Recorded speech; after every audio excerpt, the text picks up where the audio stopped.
When we go to the track, it's like a home away from home. We get to visit and help our friends and family, and my cousin Jade races and his boy Tristan, and we all try to pool together and help each other out, and when we're not racing ourselves, we're helping the other ones race, and it's just an exciting time because all the friends and family are there, and we've been racing for so long, it's like we've grown up with a lot of those people. It's kind of busy and chaotic sometimes, but it's very exciting to be there.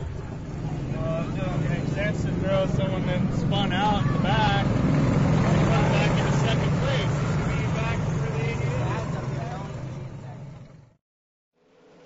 Causing the crash last year was, even though I was a little bit slower than everybody else that week, the guy that was winning was coming around to lap me, and he must have been afraid second place was close to him. So the second he caught me, he went right underneath me, and his car didn't stick. He washed up into me, and I washed up into the wall. We destroyed a lot of equipment, and I went to the hospital. They told me that I had a sprained shoulder and I pulled a muscle in my neck. It wasn't really a big deal. It was just a precaution. Yeah, I think it's kicked back. Yeah, we could probably pull it out a little. We're pretty lucky. We have a good friend of ours, Kevin Benson. He runs a little business called 3B Chassis. Kevin's just been a great resource for us. He's very knowledgeable. He builds chassis, builds race cars, and every time we had a problem, we'd go to Kevin and he would help us fix it. I'm doing this right now.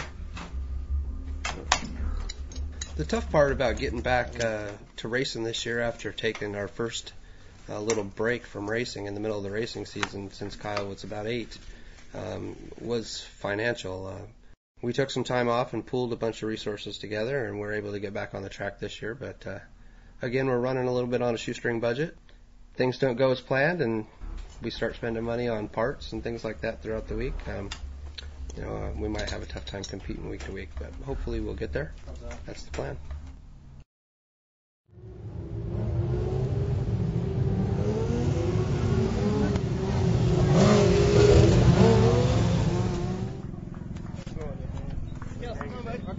We were to the point where the night before we actually were sitting here about 10:30, 11 o'clock at night. Car wouldn't start. Couldn't figure out what the heck was going on. We were supposed to race the next day. I had to go to work, and Spring and Kyle were going to haul the car to the track all by themselves. It couldn't even get it running, and luckily, within hours to spare, we got her together. I don't think I was as nervous as everybody else coming back this season, but I definitely was. I think they were more nervous about how the car was going to work and if I was going to wreck and all that. And I get pretty nervous when Kyle's racing. I don't know if it's really the thrill of the race and the excitement of the competition, or if it's the thought that something bad's going to happen. I have a lot of confidence in Kyle. Some of the other people out there make you a little nervous sometimes. It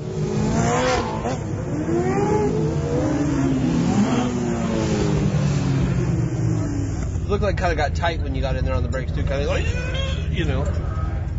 Definitely tighten it up for qualifying because these 1200s burn it out. What do you think? How's the motor run? It's what? Plug in?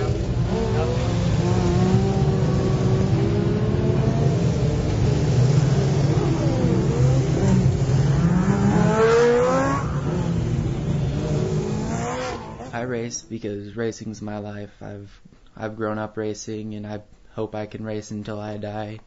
Racing's really one of the most important things to me, and I couldn't really see my life without it. Racing brings us all together to have a common goal and something to look forward to and an interest that we all want to be together and enjoy. This year, my family and I are hoping that we're going to be one of the top cars. We think we can do well, win a few races, and place decently in the championship. When I get older, I either want to keep racing just as a small hobby or else make it professionally.